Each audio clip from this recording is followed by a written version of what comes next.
ජීවිතයේ ප්‍රශ්න කුණාටුවක් වගේ ආවත් අන් අය ඔබට සිනාසුනත් කවදාවත් උත්සාහය අතහරින්න එපා. මේ කුඩා කුරුල්ලගේ හැඟීම්බර කතාව අපේ ජීවිතයට කියා දෙන ලොකුම පාඩම එයයි. සැබෑ ශක්තිය තියෙන්නේ ශරීරයේ ප්‍රමාණය නෙවෙයි. කිසිදා නොබින්දෙන මනසෙයි. විශාල පැරණි ගස් අරණක එලාරා නම් කුඩා කුරුල්ලෙක් ජීවත් වුණා. ඇය කොතරම් කුඩාද කිව්වොත් විශාල කුරුල්ලන්ගේ ඇසටවත් ඇයව ගැටුනේ නැහැ. නමුත් ඇය තුල කිසිදා නොබින්දෙන යෝධ ධෛර්යයක් තිබුණා. එක් උණුසුම් දහවල් කාලයක හදිසියම අහස කළු පැහැගැන්වි මහා කුණාටුවක් ඇති වුණා. තත්පර කිහිපයක් ඇතුළත එලාරගේ මුළු ලෝකයම කඩා වැටුණා. දැඩි සුළඟට ගස්වැල් හැලවෙද්දී ඇය ආදරෙන් හදපු කූඩුව ගසෙන් ගැලවි පහළ තිබුණු මඩ ගොහරුවට විසි වුණා. ඇයගේ වටිලා බිත්තර තුනම ගසාගෙන ගියා. බියෙන් ගැහිමින් ඇය පහළට පියාඹුවා. කඩා වැටීමේ වේගය නිසා බිත්තර දෙකක්ම විනාශ වී තිබුණත් එක බිත්තරයක් පමණක් ගලක් මත රැඳී තිබුණා. එලාරා තම කුඩා හොටෙන් බිත්තරේ උස්සන්න උත්සාහ කළත් ඒක ඇයට දරාගත නොහැකි තරම් බර වැඩි. මේ සියල්ල ඉහළ අට්ටක සිට බලා සිටි කපුටෙක් ඇයට සිනාසුමෙන් මෙහෙම කිව්වා. ඕක අතෑරලා දාන්න. ඔයාගේ ජීවිතේ බේරගෙන පැනලා යන්න. නැත්තම් ඔයාටත් මැරෙන්න තමයි වෙන්නේ.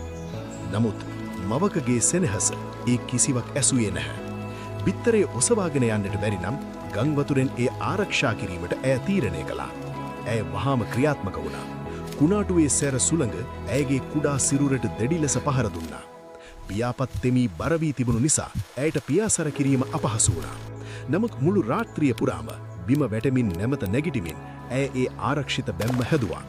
පසුදා උදෑසන හිරු පායා යන විට කුණාටුව අවසන් වී තිබුණා. මඩ සහ ගල්වලින් සෑදු ඒ කුඩා බැම්ම පිටුපස්සේ එලාරගේ බිත්තරය සම්පූර්ණයෙන්ම නිරුපද්‍රවිතව තිබුණා. දැඩිවර වෙහෙසට පත්ව සීතලෙන් ගැහිමින් සිටියත් ජයග්‍රාහී හැඟීමෙන් යුතුව ඇය ඒ බිත්තරය තුරුළු කරගත්තා. මුළු වනාන්තරයේම විනාශ වී තිබුණු අතර විශාල ශක්තිමත් කුරුල්ලන් පවා තමන්ගේ කඩා වැටුණු කූඩු දෙස බලා හනිමින් සිටියා. සති කිහිපයකට පසු ඒ බිත්තරයෙන් නිරෝගී ලස්සන පැටවෙක් එළියට ආවා. කලින් ඇයට සිනාසුණු කපුටා පවා මේ ආශ්චර්ය දෙස පුදුමයෙන් බලා සිටියා. වනාන්තරයේ සිටි බුද්ධිමත් බකුමූණා මෙලෙස පැවසුවා. ගං වතුරකට කඳු පවා කඩා බිඳ දමන්න පුළුවන්. නමුත් මවකගේ නොසැලෙන ධෛර්යය ඉදිරියේ එය පරාජය වුණා. සැබෑ ශක්තිය මැනෙන්නේ ඔබේ ශරීරයේ ප්‍රමාණයෙන්වත් හඬේ විශාලත්වයෙන්වත් නොවේ. ඒ මැනෙන්නේ ඔබේ අරමුණ වෙනුවෙන් ඔබ කරන සටනේ තරමෙනි.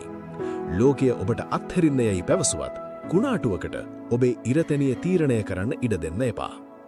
මේ කතාව ඔබේ ජීවිතයට යමක් එක්කලා නම් අනිවාර්යයෙන්ම ලයික් කරලා Soul Stories LK අපේ channel එක subscribe කරන්න.